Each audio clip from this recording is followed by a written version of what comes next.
নমস্কার, আমি প্রত্যয়। আজকে তোমাদেরকে মিঠুন চক্রবর্তীর একটা দুর্দান্ত এক্সক্লুসিভ আপডেট দেবো। আজকে কোনো একটা জায়গায় দাঁড়িয়ে আমি এটা জোর গলায় বলতে পারি এবং মনে প্রাণে এতটা ভাল লাগছে। এই মানুষটাকে আজকে দাদা সাহেব ফালকে অ্যাওয়ার্ড দেওয়া হবে। তিনি দাদা সাহেব ফালকে অ্যাওয়ার্ডে ভূষিত হতে চলেছেন মিঠুন চক্রবর্তী। তিনি আমাদের বাংলার গর্ব, তিনি আমাদের বাংলার কি বলবো মণি রত্ন যাকে বলা যায়। এই মানুষটা আমাদের বাঙালির মান, বাঙালির কি বলবো সম্মান, তিনি কোন জায়গায় নিয়ে গেছেন এই মানুষটাকে। আমার সত্যি আমার ভাষা আটকে যাচ্ছে, আমি এতটা ইমোশনাল হয়ে পড়েছি। আমি নিউজটা কিছুক্ষণ আগেই পেলাম, তার নিউজটা কি সেই বিষয়টা আপনাদেরকে শোনাবো। কোনো একটা জায়গায় দাঁড়িয়ে আজকে সত্যি বলছি স্বপ্ন সফল হচ্ছে। এবং যারা আপামর যারা মিঠুন চক্রবর্তীর ফ্যান আছেন, মিঠুন চক্রবর্তীকে এত ভালোবাসা দেন, তাকে এতটা স্নেহ করেন, সত্যি এই মানুষটা যদি আজকে হাতের সামনে থাকতো আমি সত্যি ষষ্ঠাঙ্গে প্রণাম করতাম তাকে। যাই হোক, মিঠুন চক্রবর্তী, এটা ইন্ডিয়া নিউজ টুডে, এই যে দেখতে পাচ্ছেন এইখানে ইয়েটা বেরিয়েছে, আর্টিকেলটা বেরিয়েছে, আপনাদেরকে পড়ে শোনাচ্ছি।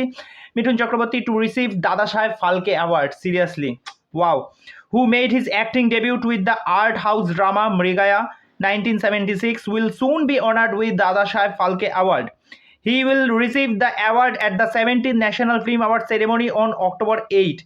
এই একমাত্র বাঙালি যে করে দেখালো, কি বলবো, এই মানুষটাকে নিয়ে যতই বলি ততই যেন কম পড়ে যায়। Information and broadcasting minister Ashwini Vaishnaw share the news on X, he wrote. তখন অশ্বিনী বৈষ্ণব তিনি তার টুইটারে এই ব্যাপারটাকে জানান।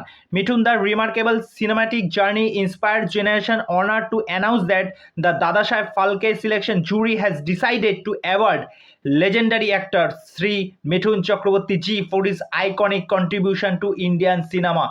Hats off দাদা, hats off, seriously hats off. আমি আজকের দিনটা জাস্ট তৈরি হয়ে গেল। আজকের যে দিনটা কি বলবো, আমার কথা আটকে যাচ্ছে, বুঝতে পারছেন, আমার গায়ে রীতিমতো কাটা দিচ্ছে। এই মানুষটা ওয়াও, টেকে বাও, টেকে বাও।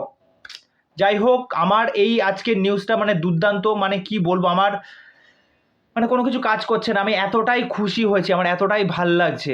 যাই হোক, এই বিষয়ে আপনাদের কি মতামত সেটা অবশ্যই আমাকে কমেন্ট করে জানাবেন।